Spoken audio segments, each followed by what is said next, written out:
Baik, selamat pagi semuanya. Semoga Anda semua dalam keadaan baik ya, dalam keadaan sehat. Kita bertemu lagi di kelas Pariyati Sasana untuk belajar Dhamma ya. Belajar Dhamma itu sesungguhnya adalah kita mempelajari kehidupan ini. Sebenarnya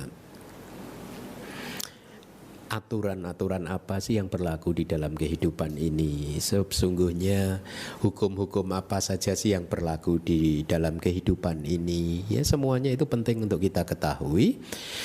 Supaya apa? Supaya dengan pengetahuan kita ya, kita akhirnya bisa mengelola kehidupan kita dengan baik ya.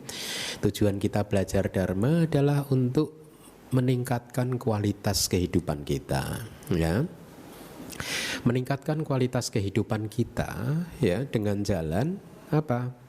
Memahami segala sesuatu yang bekerja di dalam kehidupan ini, karena semuanya sudah mempunyai hukum-hukumnya sendiri ya.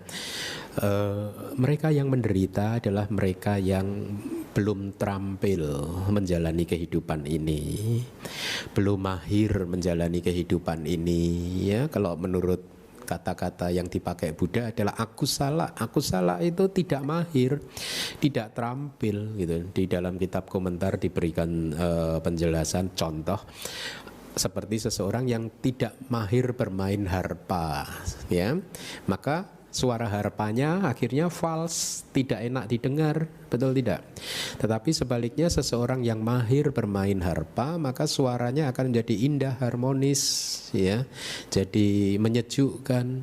Nah, itu hanyalah contoh kata-kata yang dipakai di dalam kitab-kitab kita, bahwa sesungguhnya mereka yang sudah paham kehidupan, sering melakukan perbuatan yang baik, itu diberi istilah oleh Buddha seseorang yang banyak melakukan kusala, seseorang yang banyak melakukan hal yang terampil ya, yang mahir, sehingga akhirnya kualitas batinnya menjadi positif. Sekali lagi, mereka yang menderita adalah mereka yang belum terampil di dalam kehidupan ini. Karena apa? Karena mereka tidak paham teori Dharma ya, atau mungkin sering belajar tetapi masih mempunyai pandangan salah ya.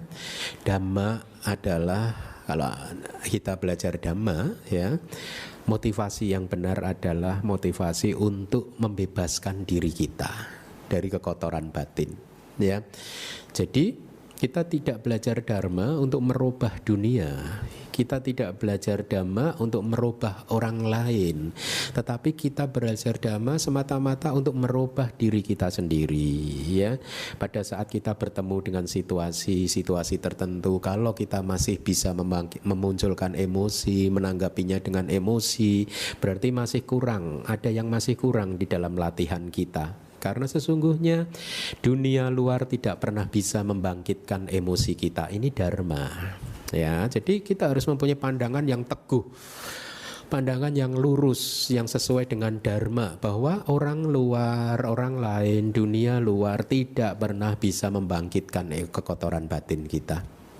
Ini kemarin saya diminta untuk memberikan quote di salah satu komik terbitan DBS ya, komik Abhidhamma. Saya memberikan quote-nya seperti yang sudah pernah saya sampaikan di Sumatera mungkin ya. Kira-kira seperti ini.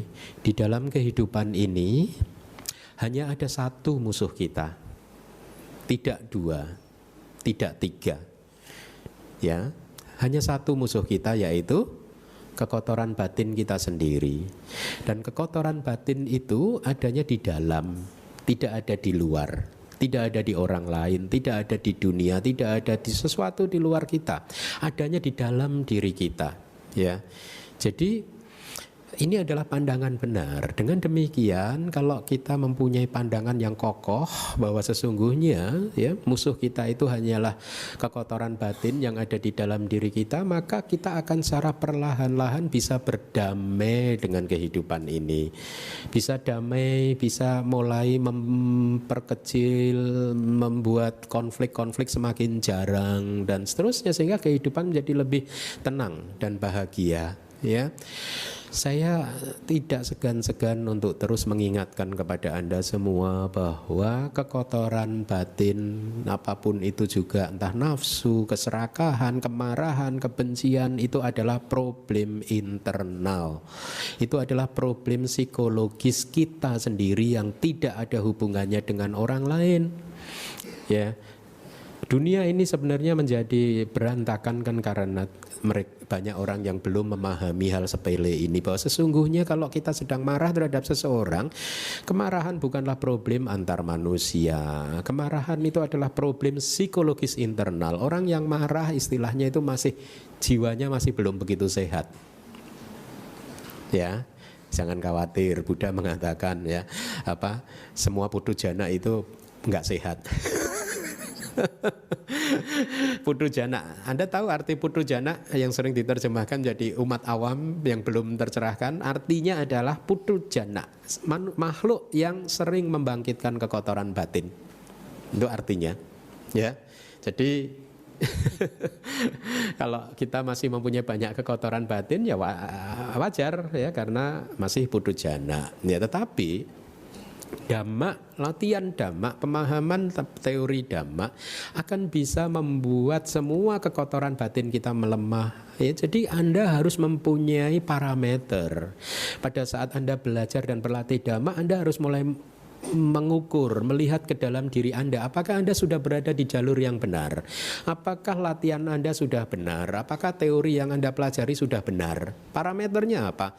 Parameternya adalah mengukur kekotoran batin Anda sendiri dengan mengukurnya dalam 2 poin. Poin pertama, kalau latihan kita benar, kalau teori yang kita praktekkan itu benar, maka hasilnya adalah kekotoran batin semakin jarang muncul. Itu adalah efek alamiah dari seseorang yang berlatih Dhamma. Kalau Anda belajar Dhamma, kekotoran batinnya masih sering muncul, berarti Anda berada dalam jalur yang salah. Ya, di kitab komentar dijelaskan efeknya ada 2. Yang pertama, kekotoran batin mulai jarang muncul. Jadi misalkan, kalau misalkan tadinya kekotoran batin kita itu muncul setiap hari 10 kali, ya sekarang menjadi 9 kali, 8 kali, mulai jarang muncul. Ya. Kemudian parameter yang kedua adalah kalaupun kekotoran batin yang sudah jarang muncul itu muncul, durasinya menjadi makin pendek. Artinya kalau Anda biasanya marah terhadap seseorang itu bisa 1 hari 1 malam tidak hilang-hilang. Setelah Anda berlatih, maka kemarahan Anda sudah durasinya tidak 24 jam lagi, mungkin 20 jam, 12 jam, sampai akhirnya Anda menjadi mahir di dalam melepaskan kekotoran batin, sehingga pada saat kekotoran batin itu muncul, secepat kilat Anda mampu melepaskannya dan hati Anda tenang kembali, tidak tergores apapun. Diberi perumpamaan di dalam kitab komentar seperti air yang menetes di dalam daun teratai. Air tersebut langsung tergelincir, tidak pernah membuat daun teratai tersebut terluka, tidak pernah mengotori daun teratai. Jadi setiap air yang menetes tergelincir dan tidak ada bekasnya di dalam daun tersebut. Itu adalah gambaran tentang kualitas batin seorang arahat, dan ini adalah juga kualitas batin yang harusnya menjadi tujuan kita. Jadi apapun yang muncul, dia segera tergelincir, ya, let go, ya. Sehingga dengan demikian kita menjadi seseorang yang mahir menjalani kehidupan ini, dan tentu saja kemahiran tersebut akan berdampak pada meningkatnya kedamaian dan kebahagiaan Anda. Nah, jadi teori Dharma itu penting, ya. Sekali lagi, kita belajar Dharma bukan untuk merubah orang lain, tetapi kita belajar Dharma adalah masing-masing untuk merubah diri kita sendiri. Kalau Anda datang di dalam kelas ini suami istri, maka suami istri harus saling mengingatkan, ya. Kalau salah satu sedang kekotoran batinnya sedang meledak, maka yang lain harus menjaga supaya kekotoran batin tersebut bisa segera sirna dan seterusnya, gitu. Anda harus sama-sama mempunyai platform yang sama, pemahaman yang sama, bahwa seseorang yang memunculkan kekotoran batin adalah seseorang yang sedang sakit secara psikologis. Memang tidak enak menerima kenyataan ini. Tidak enak, ya. Kadang kenyataan itu menyakitkan, ya. Oh, berarti saya masih sakit ya Bante. Nah, Anda harus senantiasa secara terus-menerus memeriksa batin Anda, ya. Apakah Anda sudah mulai bisa menghadapi situasi-situasi sulit dengan semakin tenang, ya, tidak reaktif seperti sebelumnya, dan kemudian tidak hanya tenang tetapi juga membangkitkan kualitas yang positif, memaafkan, ya, mengharapkan sesuatu yang baik terjadi pada bahkan orang-orang yang menyakiti kita, gitu. Nah, dengan demikian maka Dhamma yang kita pelajari dan kita latih akan memberikan dampak dan kita tidak menyia-nyiakan kehidupan kita, ya.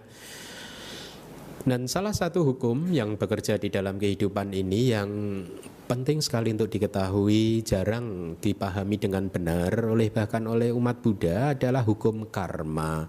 Kita sudah belajar sampai 8 kelas dan pagi hari ini adalah kelas yang ke-9. Sudah banyak sekali yang kita pelajari. Dan saya harapkan Anda terus mengulangnya, ya, karena materi ini kan di-upload di website juga, ya. Anda harus benar-benar bisa meresapi dan menghayati teori-teori yang sudah Anda pelajari di dalam kelas ini, supaya apa, sekali lagi, supaya kualitas kehidupan kita, kualitas kehidupan Anda meningkat. Anda bisa menjadi semakin bahagia, ya, sehingga dengan demikian kehidupan sebagai manusia ini tidak sia-sia. Ingat, selama kita masih putut jana, masih seseorang yang belum tercerahkan, belum Arya, ya, maka kelahiran berikutnya itu sangat terbuka sekali. Artinya terbuka, kita masih bisa terlahir di alam mana saja, termasuk di alam rendah. Hari ini kita masih bagus bisa terlahir sebagai manusia, tetapi kalau kita tidak memanfaatkan kehidupan kita sekarang untuk bisa minimal mencapai tingkat kesucian sotapanna, maka kelahiran berikutnya masih terbuka. Pintu untuk terlahir di 4 alam apaya masih terbuka. Mengerikan tidak?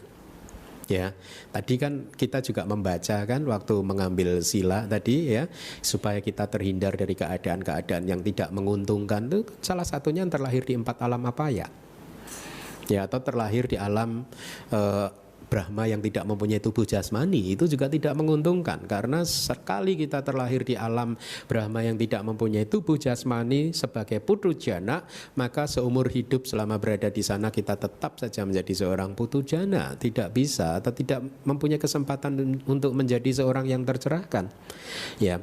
Nah, oleh karena itulah, sekali lagi, mumpung saat ini kita terlahir sebagai manusia dan mumpung juga masih bisa belajar Dhamma, masih bisa belajar Tripitaka, jangan disia-siakan kehidupan ini, ya. Kehidupan ini sangat singkat sekali, ya. Paling kita hidup 70 tahun, 80 tahun, ya. Sejak umur 40 saya selalu merasa bahwa kehidupan saya sudah pendek sekali. Saya merasakan, saya selalu bicara sama orang tua saya gitu, saya kok merasa hidup saya kok pendek gitu, ya. Tapi bukan berarti ada ketakutan loh. Saya menikmatinya saja. Kalau pendek beneran ya oke, gitu. Malah kadang berpikir sebaliknya. Saya melihat seseorang yang umurnya udah 80 tahun, 90 tahun tidak bisa apa-apa gitu. Iya ya, apa perlu ya hidup sepanjang itu? Terrible gak ya? Nah, saya kadang membayangkan kalau saya hidup sampai umur 90 tahun udah gak bisa apa-apa gitu. Sejak umur 80 sampai 90 tahun gak bisa apa-apa gitu. Nanti ada senior biku yang datang kepada saya memberi blessing Bante, semoga panjang umur. What? Panjang umur, panjang penderitaan. Enggak, bukan berarti kita menginginkan pendek umur. Tidak, apapun. Pendek umur, panjang umur, semuanya sama saja. Itu perilaku yang baik, ya. Menerima keadaan dengan lapang dada. Apapun yang terjadi, terjadilah, ya. Kapan itu saya menyampaikan kepada beberapa umat gitu bahwa saya sungguh bahagia, puas dengan apa yang sudah saya jalani khususnya 15 tahun terakhir. Karena apa? Kelihatannya sudah semakin jarang muncul kekhawatiran akan masa depan itu. Nggak pernah takut dan khawatir akan masa depan, besok bagaimana, sudah tidak gitu. Apakah nanti saya masuk ke neraka? Nggak takut Bante? Enggak. Kenapa? Karena saya tahu cara merubah neraka jadi surga. Mari kita rubah jadi surga. Neraka itu bukan alam, ya. Memang benar ada alam neraka, tetapi itu lebih mencerminkan kesamaan frekuensi dengan hati kita. Ya. Kalaupun kita ini unfortunate, saya nanti terlahir ke neraka, pastikan nanti saya kabarin. Saya akan rubah jadi surga. Ya, dengan suasana hati yang baik, dengan terus mengembangkan cinta kasih, ya. Nah, oleh karena itulah terhindar dari perasaan cemas, takut, khawatir akan masa depan, ya. Sudah mulai tidak lagi banyak penyesalan tentang apa yang sudah terjadi di masa lalu. Lihat, kehidupan yang seperti ini adalah kehidupan yang luar biasa damainya. Tidak ada penyesalan dengan apapun yang sudah terjadi, tidak takut dengan apa yang belum terjadi, tidak khawatir dengan apa yang belum terjadi. Yang kita terus pusatkan adalah perhatian di saat ini. Setiap harinya saya harus berbuat baik, saya harus bermeditasi terus secara rutin dan disiplin, saya harus membaca kitab suci secara disiplin, secara rutin dengan jam-jam yang sudah saya tentukan. Kehidupan jadi indah sekali, dan ini juga harus Anda adopsi, ya. Paling tidak Anda juga harus membuat jadwal bermeditasi sehari 5 kali, ya. Kadang ya, kalau Anda sudah skillful, sudah terampil, meditasi 10 menit juga bermanfaat. Sangat-sangat bermanfaat, ya. Kalau Anda sudah bekerja keras, stretch out gitu, kemudian sempatkan berhenti 10 atau 15 menit dan lihatlah efeknya. Setelah 15 menit Anda bermeditasi, Anda sudah siap bekerja lagi dengan batin yang positif. Dengan batin yang positif, tidak dengan batin yang dipenuhi oleh kekotoran batin. Nah, kita sudah banyak belajar tentang hukum karma, dan satu poin yang harus Anda pahami, yang sudah berkali-kali saya tekankan adalah karma yang sudah kita perbuat, ya, tidak harus berbuah. Kabar baik atau kabar buruk? Tidak harus berbuah. Baik atau buruk? Baik, ya. Hah? Bisa baik bisa buruk, Bante. Kalau yang nggak pasti berbuah, dana saya kemarin berarti nggak berbuah, Bante. Iya, tapi memang sifatnya seperti itu. Apa yang sudah kita tanam belum tentu berbuah, ya. Oleh karena itulah kita harus merawatnya, dan merawatnya itu adalah karma yang saat ini. Jadi kalau kita bicarakan berdasarkan atau kita bedakan karma sesuai dengan waktunya, kita bisa membedakan karma masa lalu dan karma masa sekarang. Mana yang lebih penting, karma masa lalu dan karma sekarang? Berarti yang lalu nggak penting, ya?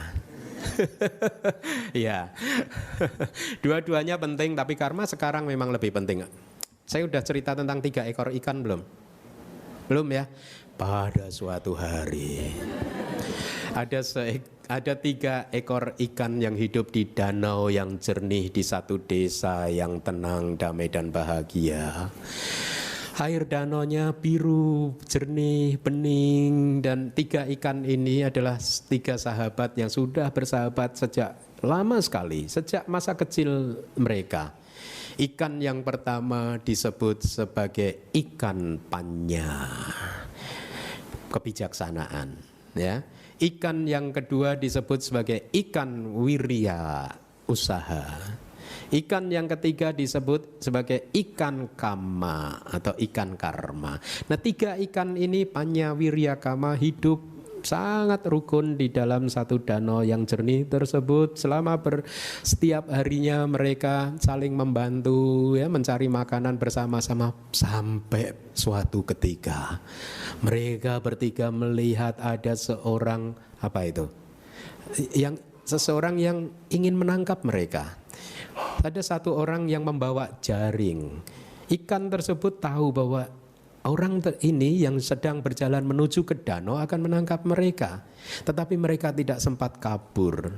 Sehingga akhirnya, singkat cerita, mereka pun tertangkap di dalam di dalam jaring dari orang tersebut. Mereka terjebak di dalam jaring, tidak bisa keluar.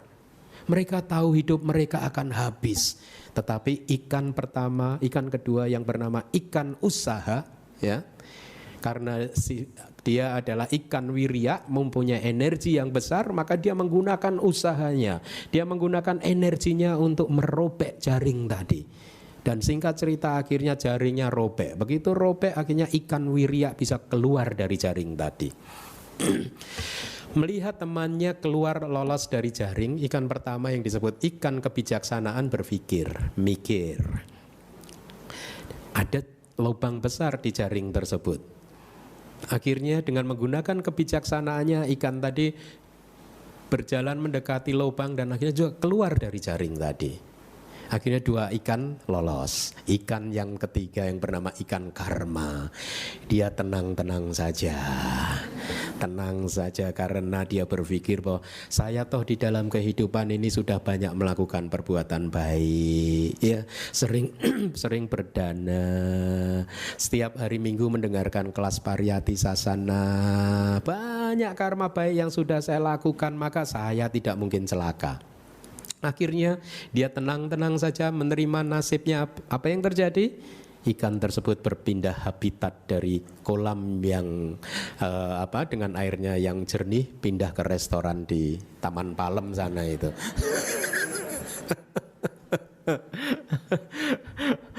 Dia tidak menggunakan kebijaksanaannya, dia tidak menggunakan usahanya untuk merubah nasibnya. Meskipun dia sudah banyak melakukan karma baik di masa lalu, tetapi kalau dia hanya pasrah saja, tidak menggunakan panya dan wiryanya, ya makanya dia hidupnya di Taman Palem, restoran Taman Palem. Bukan, Anda banyak yang dari Taman Palem ya. Tapi kan Anda bukan ikan. Jadi usaha di setiap detiknya, kebijaksanaan itu harus terus-menerus kita tumbuh kembangkan supaya apa? Kehidupan ini bisa kita ciptakan dengan indah. Nah, oleh karena itulah, karena karma masa lalu tidak harus berbuah, maka kita harus tahu bagaimana cara untuk merawat karma-karma baik supaya berbuah, dan bagaimana cara untuk membuat karma buruk yang sudah kita lakukan di masa lalu tidak berbuah. Ya, dan di dalam Dhamma cara atau kondisi yang dibutuhkan untuk karma untuk berbuah disebut sebagai keberhasilan dan kegagalan. Masing-masing terdiri dari 4 keberhasilan dan 4 kegagalan. Rumusnya adalah kalau Anda mendapatkan keberhasilan 1, 2 atau bahkan semua dari keberhasilan tersebut, maka semua keberhasilan ini akan menyuburkan karma baik Anda dari masa lalu, biji benih karma baik Anda. Sebaliknya kalau Anda mendapatkan kegagalan, maka kegagalan tersebut akan menyuburkan benih karma buruk. Pada saat benih karma buruk yang mendapat kesempatan untuk tumbuh subur, maka benih karma baiknya akan menjadi lumpuh, tidak mendapat kesempatan. Dengan sebaliknya juga pada saat Anda mendapatkan keberhasilan, maka benih karma baik yang akan tumbuh subur dan sebaliknya benih karma buruknya akan lumpuh. Nah, kita sudah mempelajari itu.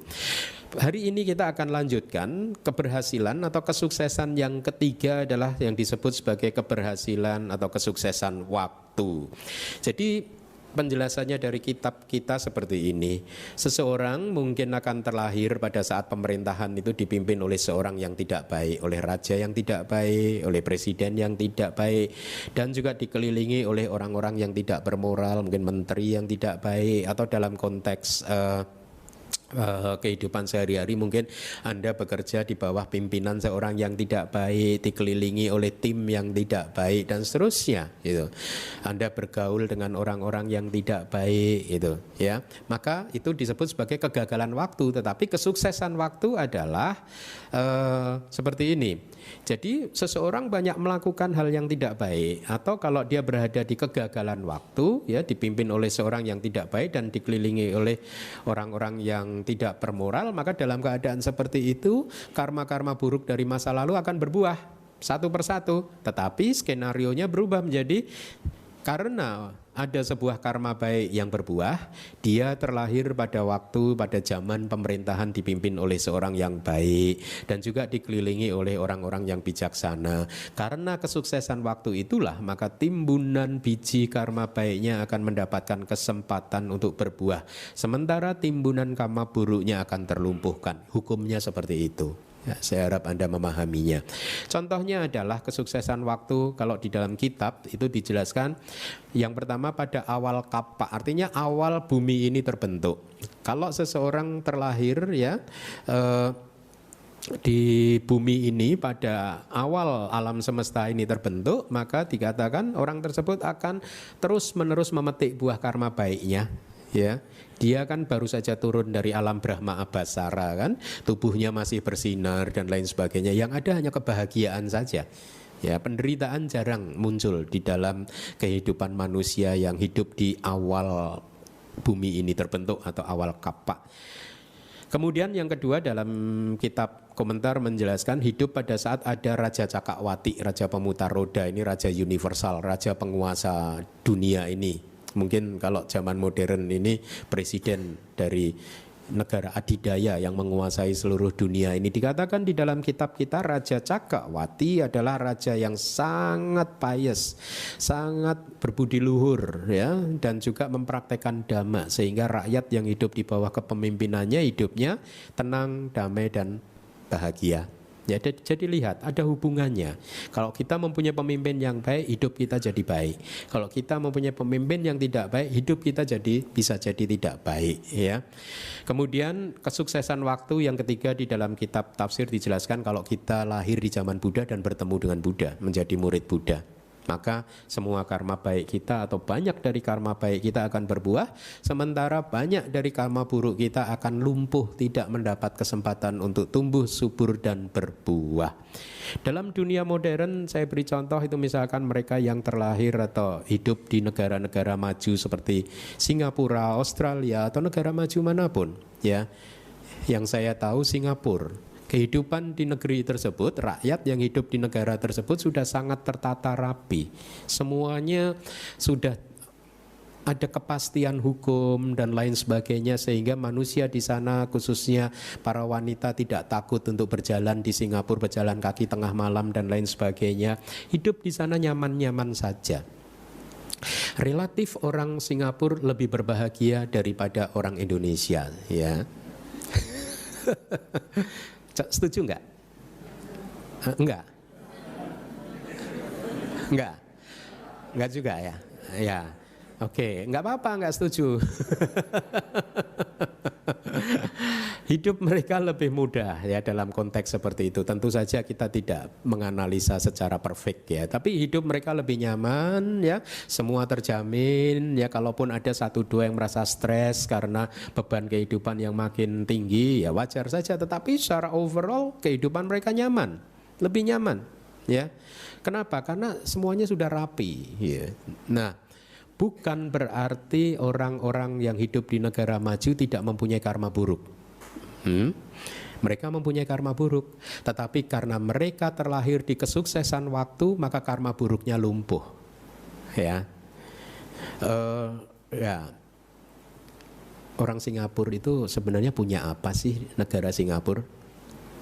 Dia dulu aja air aja nggak punya loh dulu. Air minum nggak punya loh. Apalagi mineral yang lain-lain. Air minum aja harus beli dari Malaysia gitu. Makanya dulu Malaysia sempat sewot dan awal-awal saya dengar gitu. Pintarnya orang Singapura, dia beli air dari Johor, begitu sampai di Singapura dikemas jadi air mineral, kemudian dijual balik ke Johor.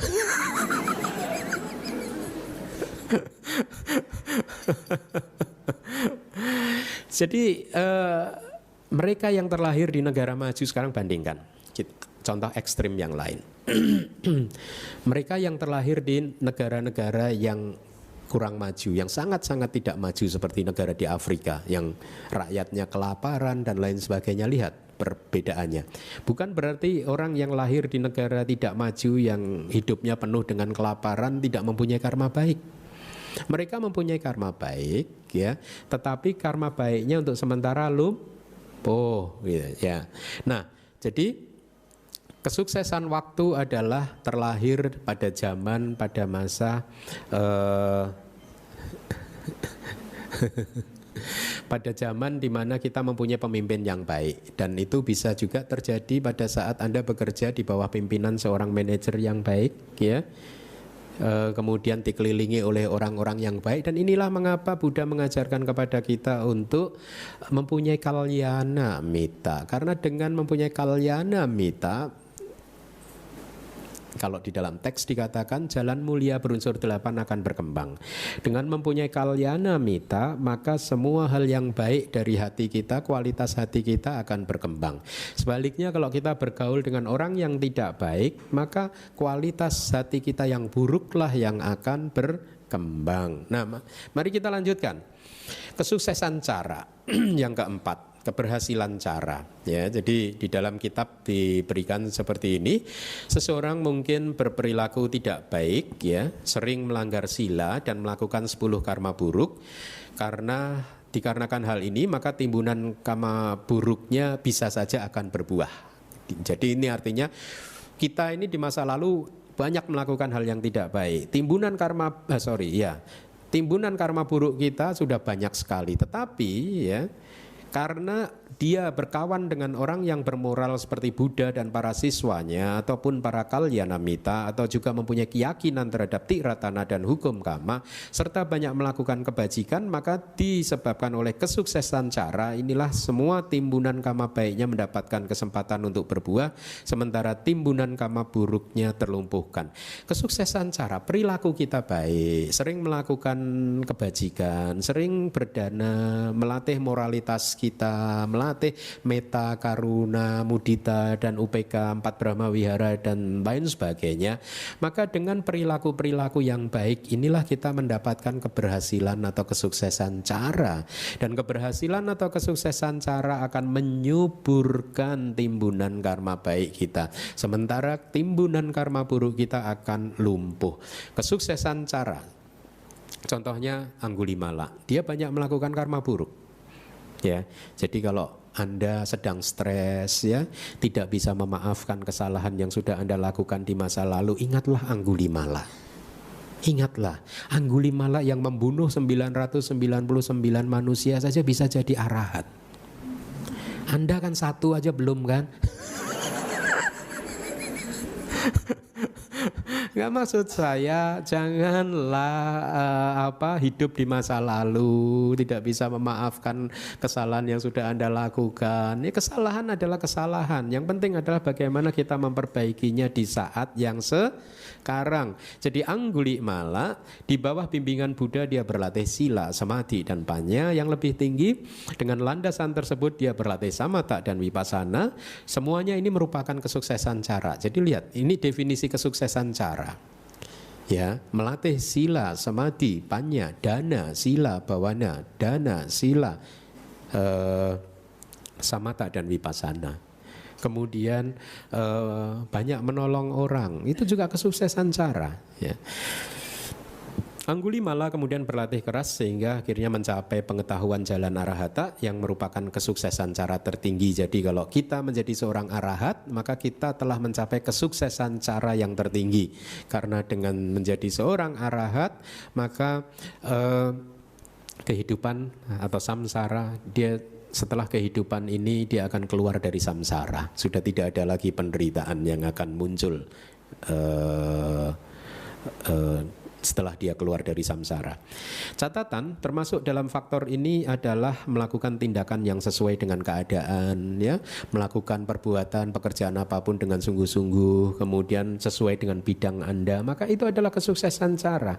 Kalau Anda bekerja tidak sesuai dengan bidang Anda dan Anda mengharapkan berhasil, agak sulit. Ya, lebih mudah Anda bekerja di dalam bidang Anda dan kemudian bekerja keras untuk mendapatkan hasil yang maksimal. Selanjutnya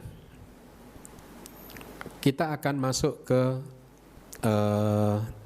4 yang berikutnya, yaitu kegagalan. Kalau tadi kita sudah bicarakan tentang keberhasilan, maka kegagalan pun juga ada 4. Yang pertama adalah kegagalan tempat tujuan. Sebuah kama baik mungkin berfungsi sebagai kama produktif untuk menghasilkan kehidupan di alam bahagia, yaitu alam manusia atau alam dewa. Jadi dengan demikian timbunan kama baiknya akan mendapat kesempatan untuk berbuah, sedangkan kama buruknya akan lumpuh. Jadi ya, kalau seseorang ada kama baiknya yang berbuah sebagai karma produktif dengan membuat dia terlahir di alam manusia atau terlahir di alam dewa, maka dengan kelahiran seperti itu banyak karma buruknya yang akan lumpuh, sementara banyak dari timbunan karma baiknya yang akan berbuah satu persatu. Tetapi dia mengalami nasib yang kurang beruntung. Ada satu karma buruk yang berbuah yang akhirnya membuat dia terlahir di alam menyedihkan seperti alam neraka, alam binatang, alam hantu, alam jin, alam setan, ya. Itu adalah yang disebut sebagai kegagalan tempat tujuan. Nah, dengan kegagalan tempat tujuan inilah maka timbunan karma buruknya akan mempunyai kesempatan untuk berbuah, sementara karma baiknya akan lumpuh, ya. Jadi dia akan mengalami penderitaan yang berkepanjangan. Contohnya adalah Yang Mulia Tissa. Dia adalah seorang biku, tapi biku yang penuh kedengkian. Saya suka membaca hal seperti ini untuk mengingatkan saya bahwa ternyata sebagai biku hidup saya juga nggak aman-aman amatnya. Masih bisa terlahir di 4 alam bawah. Jadi ceritanya Yang Mulia Tissa ini biku di salah satu wihara di hutan, ya, di Sri Lanka sana, yang mempunyai banyak umat, gitu. Pada suatu hari dia kedatangan tamu seorang biku dari wihara lain dan meminta izin untuk menginap di wihara dia. Pada saat biku tersebut diizinkan menginap berhari-hari, dia mengamati ternyata banyak dari umat dia yang kemudian mempunyai hormat, simpati kepada biku tamunya tadi. Ya, banyak umat yang datang ke sana. Nah, si biku Tissa ini iri hati dan dengki. Aduh, kenapa umat saya kok pindah ke biku yang lain ya, gitu. Ya, ini nanti kalau misalkan Anda pindah ke wihara lain gitu, saya kok umat saya kok pindah ke sana ya, gitu. Ini kan saya jadi Yang Mulia Tissa ini.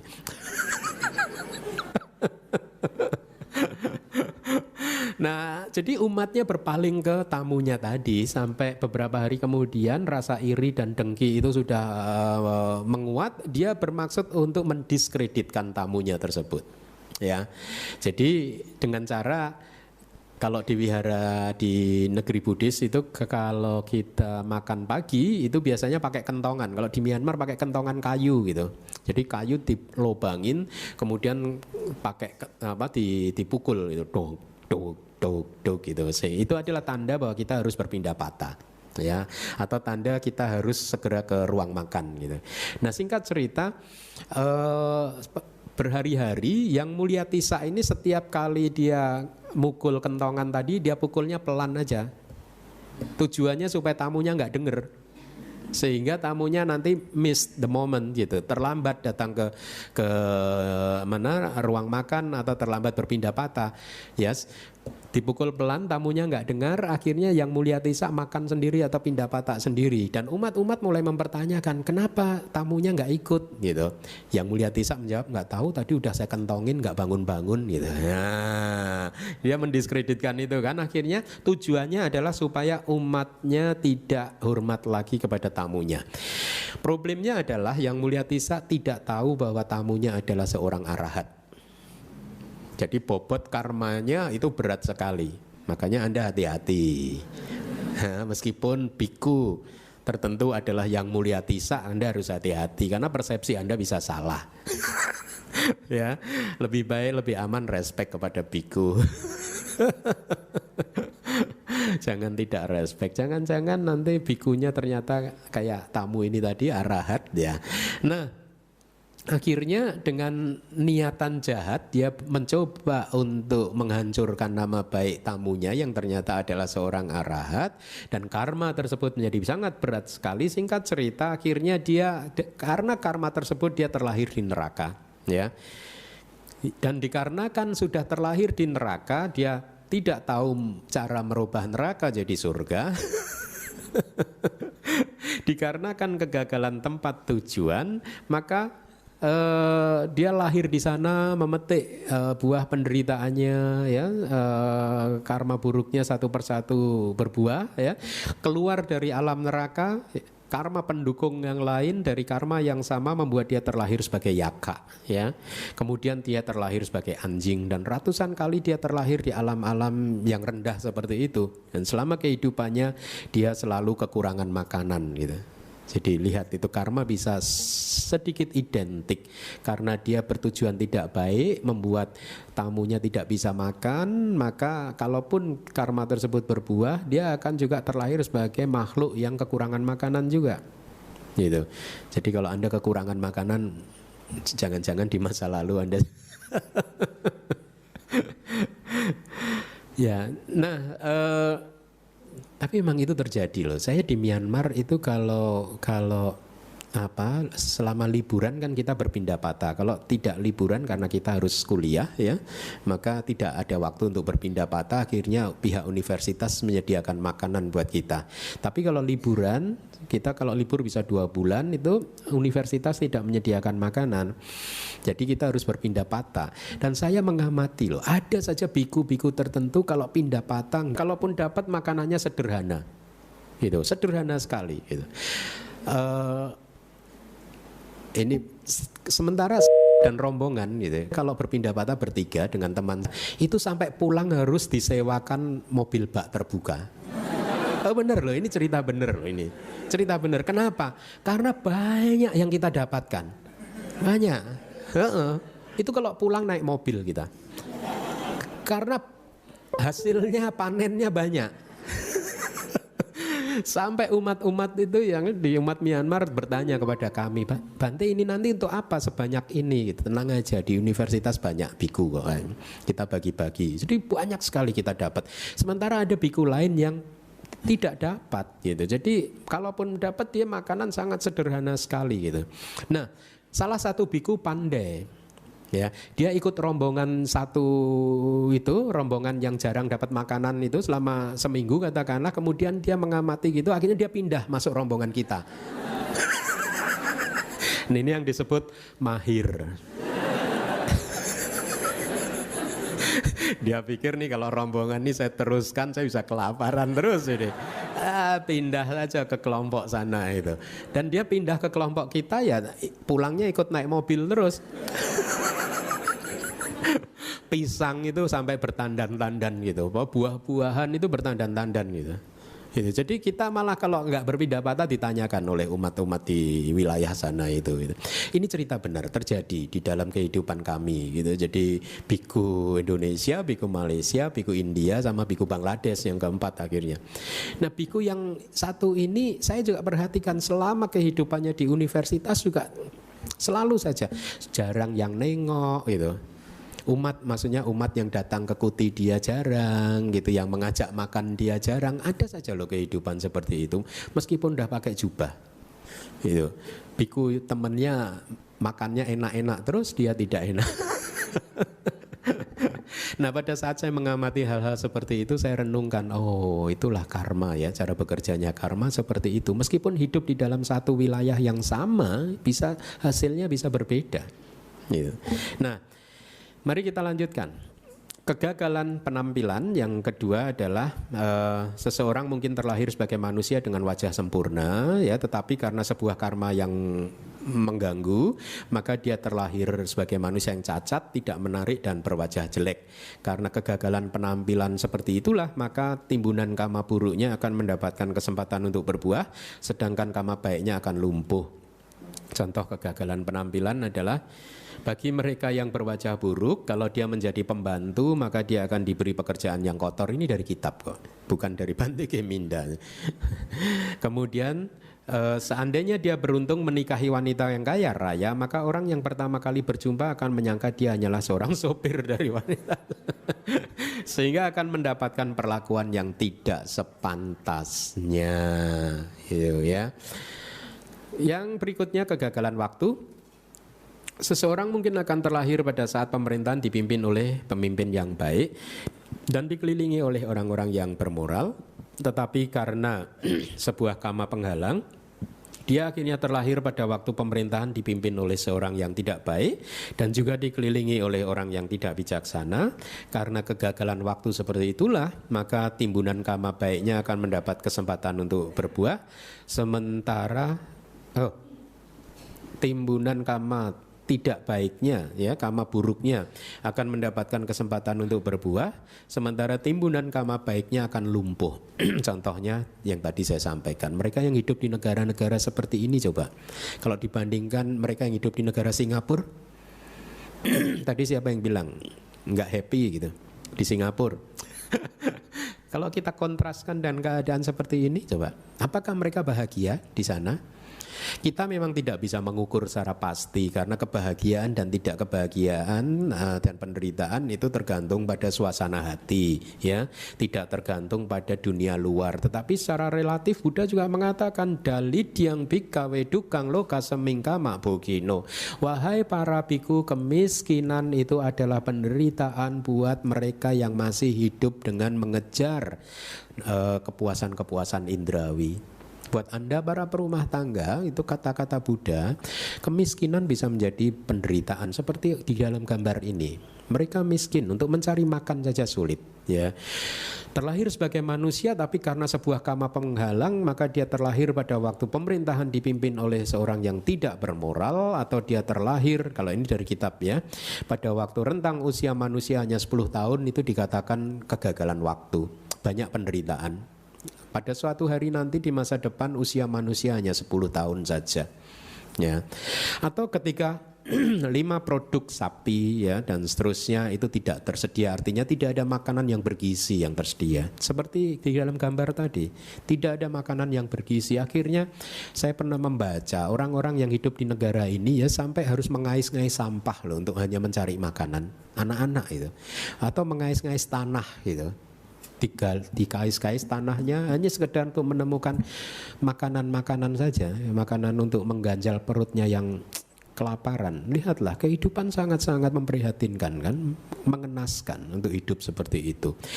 Pertanyaannya yang untuk kita renungkan adalah, apakah orang-orang yang ada di dalam gambar ini tidak mempunyai deposito karma baik? Mereka punya, bahkan mungkin lebih banyak dari jumlah deposito kita. Ya, tetapi karena dia mengalami kegagalan waktu, sementara kita tidak mengalami kegagalan waktu dibandingkan dia, maka kehidupan kita relatif lebih nyaman, lebih enak, lebih tenang dibandingkan kehidupan mereka yang setiap hari harus berjuang hanya untuk mendapatkan makanan saja. Lihat, kurus kering seperti itu. Kita bisa membayangkan betapa susahnya kehidupan mereka, ya. Nah, kita pun juga seperti itu, ya. Kalaupun saat ini kehidupan kita enak, sedang banyak kebahagiaan, bukan berarti tidak ada karma buruk di dalam arus batin kita yang sudah tertanam. Kita banyak mempunyai timbunan karma buruk, oleh karena itu kita harus hati-hati dan waspada. Oleh karena itu kita harus tahu cara untuk membuat semua timbunan karma buruk tadi tidak berbuah, ya. Jangan sampai kita mengalami kegagalan waktu dan seterusnya. Jadi buat orang seperti ini, meskipun terlahir sebagai manusia, tetapi mereka hidup seperti binatang liar. Ya, ini dari kitab juga. Ya, ada. Meskipun seseorang terlahir sebagai manusia, tapi kehidupannya seperti binatang. Karena perjuangan yang harus dia lakukan untuk menopang kehidupannya itu sangat keras, gitu. Kita lanjutkan. Yang keempat adalah kegagalan cara. Perilaku seseorang mungkin sangat bagus, dia mematuhi sila dan sering melakukan 10 karma baik, ya. Jadi hal tersebut adalah kesuksesan cara. Tetapi karena sebuah karma buruk, dia melanggar sila dan melakukan 10 karma buruk apapun itu yang merupakan kegagalan cara, maka timbunan karma buruknya mendapat kesempatan untuk berbuah, gitu. Sementara timbunan karma baiknya tidak mendapat kesempatan untuk berbuah. Contohnya adalah anak dari Mahadana. Ini contoh dari kitab suci kita. Dia bersama istrinya mempunyai banyak timbunan karma baik, sehingga mempunyai kesempatan untuk menjadi lebih kaya lagi atau bahkan menjadi makhluk suci. Jadi Mahadana, anak dari Mahadana. Mahadana Dana itu kekayaan, maha itu besar. Jadi anak orang kaya di zaman Buddha dulu, ini cerita terjadi di zaman Buddha ya. Yang laki-laki adalah anak orang kaya, kemudian pada usia muda orang tuanya menjodohkan dia dengan perempuan yang juga merupakan anak orang kaya juga di kota yang lain. Jadi dua orang ini berasal dari keluarga orang terkaya dari dua kota. Sama-sama orang kaya menikah. Masih muda, yang laki ganteng, yang perempuan cantik. Tetapi apa yang dia lakukan? Sejak menikah, kehidupannya dia habiskan untuk berfoya-foya. Hanya membuat satu pesta dan pesta yang lain. Terus hidup dari satu pesta ke pesta yang lain. Ya, sampai akhirnya di usia yang tua, ya. Dia jatuh miskin, harta bendanya habis, dan dikatakan Buddha mengatakan bahwa akhirnya dia pun dua-duanya menjadi pengemis. Jadi bahkan untuk mencari makanan dia harus mengemis. Tragis sekali. Sebagai dua orang manusia yang lahir dari keluarga yang kaya raya, akhirnya harus menjadi pengemis dua-duanya. Nah, kemudian Buddha menyampaikan penjelasan kepada para biku, seandainya dua orang tersebut di paruh usianya yang pertama dia melakukan hal yang baik, mengelola bisnisnya dengan baik, menjaga moralitasnya, maka dia akan menjadi pengusaha yang sukses. Atau kalau di paruh usianya yang pertama dia menjadi seorang biku dan bikuni, maka dua-duanya akan menjadi anagami. Itu katanya Buddha. Tetapi karena di paruh waktu pertama 25 tahun pertama itu dia tidak manfaatkan, akhirnya Buddha mengatakan apabila di paruh waktu yang kedua, jadi sejak umur 25 sampai berarti ke 50 ya, dia mengelola bisnisnya dengan baik, banyak melakukan perbuatan baik, maka dia masih bisa sukses. Gitu. Atau kalau di paruh waktu yang kedua ini yang laki menjadi biku, yang perempuan menjadi bikuni, maka mereka akan menjadi sakadagami. Gitu. Nah, tapi dia tidak melakukan itu, kesempatan itu dilewatkan. Kemudian Buddha melanjutkan lagi, atau kalau di paruh yang ketiga mereka sadar dan kemudian memperbaiki bisnisnya, mereka masih tidak akan bisa jatuh sebagai orang miskin. Atau kalau mereka memakai jubah, maka dia akan menjadi seorang sotapana. Masih itu. Tetapi nggak sadar juga sampai tua umur 75. Sampai akhirnya kesempatan itu lewat dan dia jatuh miskin. Kemudian bahkan kalaupun menjadi biku atau bikuni pun tidak akan bisa mendapatkan kemajuan apapun. Maka lihatlah, mumpung kita masih cukup ya, umur kita kan belum ini ya. Jadi manfaatkanlah waktu yang ada ya.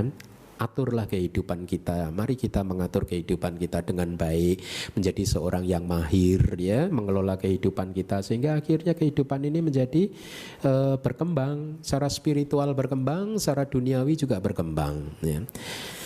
Jadi karena kegagalan cara, maka dia hidup dalam kemiskinan di hari tuanya dan lihat, akhirnya dia terlahir di alam neraka sehingga memberi kesempatan timbunan karma buruknya untuk berbuah ya.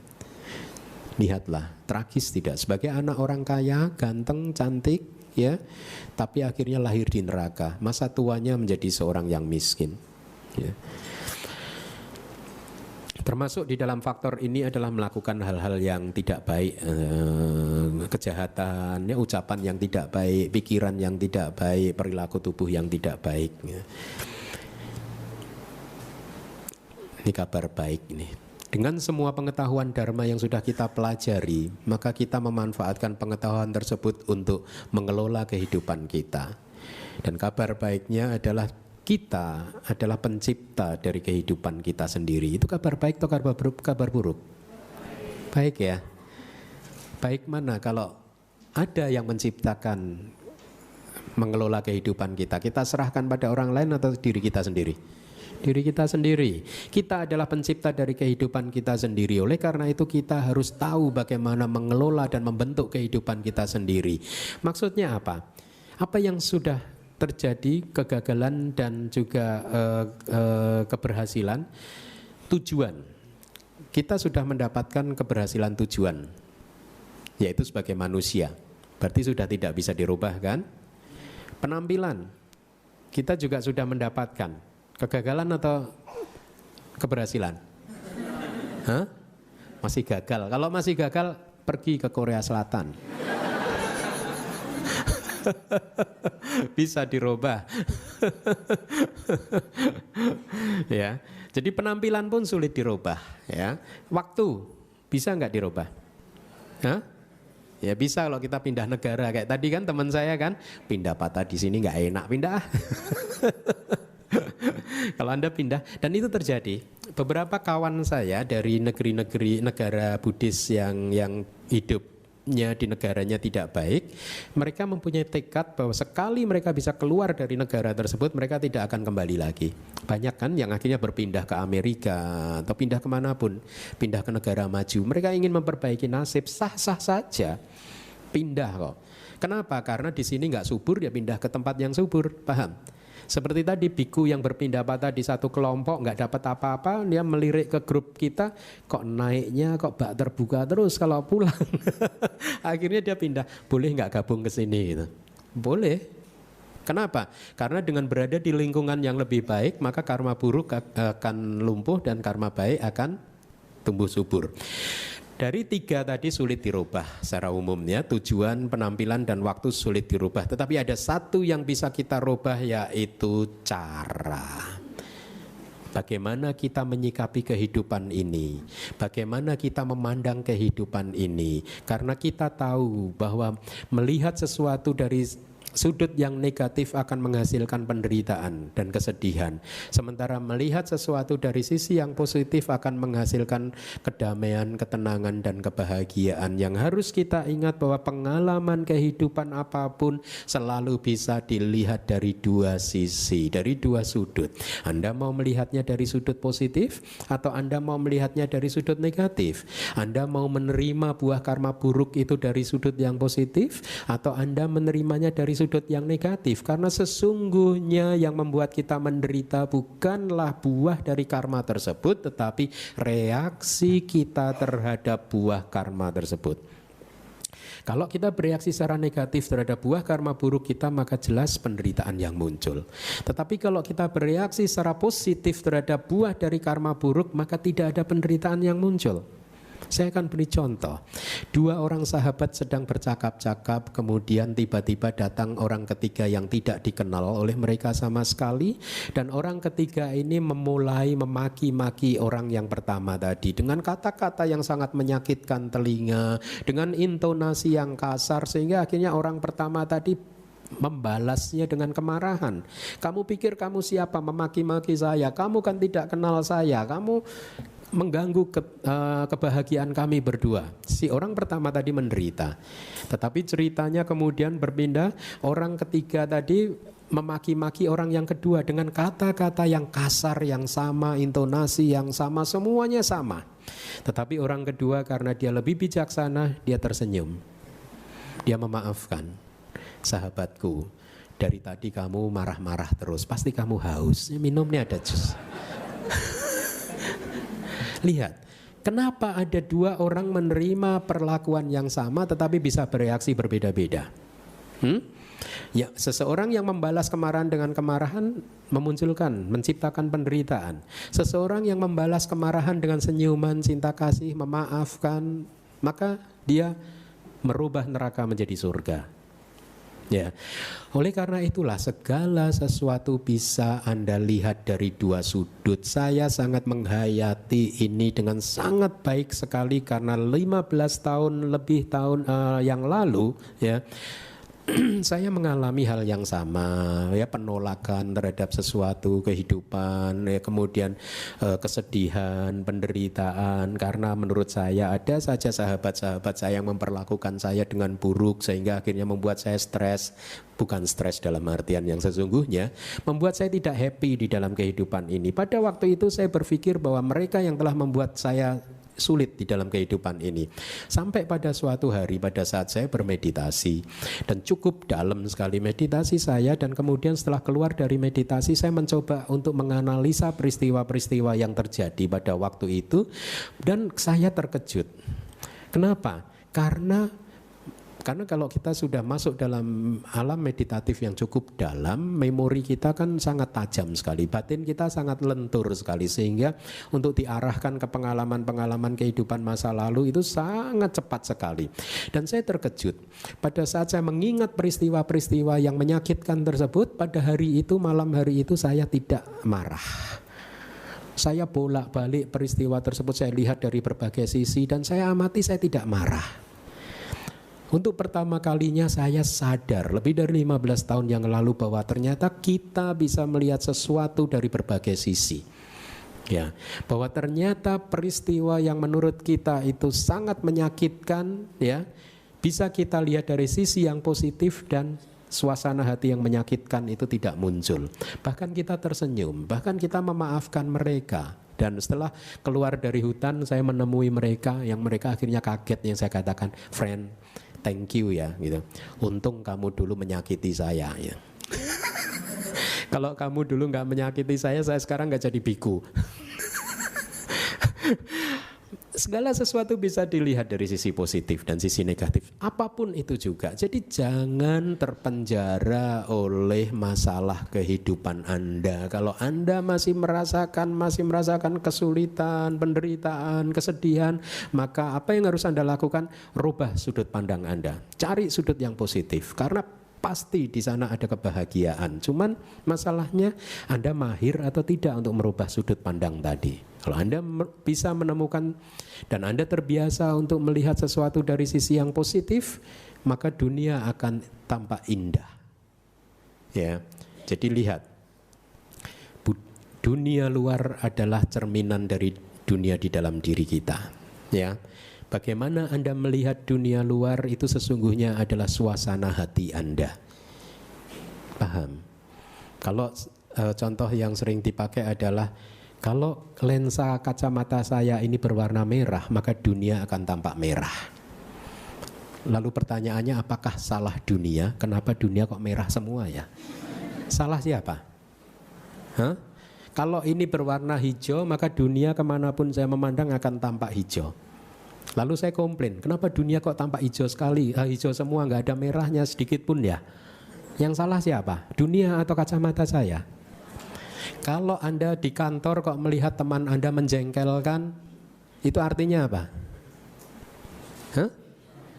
Ganti teman saya menjengkelkan gitu. Artinya apa? Kacamata Anda kacamata menjengkelkan. Betul tidak? Hah? Nah, sekarang tahu kan Anda nggak. Tolonglah jangan ketemu saya komplain lagi lah. Karena saya akan jawab kacamata Anda tuh loh yang harus dirubah. Jangan kacamata komplain lah. Kacamatanya cinta kasih. Jadi tampaknya indah semua. Betul tidak? Hah? Bagaimana Anda memandang dunia itu sangat dipengaruhi oleh suasana hati Anda. Ya, jadi kalau Anda memandang dunia ini secara negatif, maka kemanapun Anda memandang, kemanapun Anda berada, dimanapun Anda berada, semua akan tampak sebagai sesuatu yang tidak baik, sangat negatif. Apa yang Anda baca? Hah? Apa yang Anda baca? Hah? Hah? Apa yang Anda baca sangat tergantung suasana hati Anda.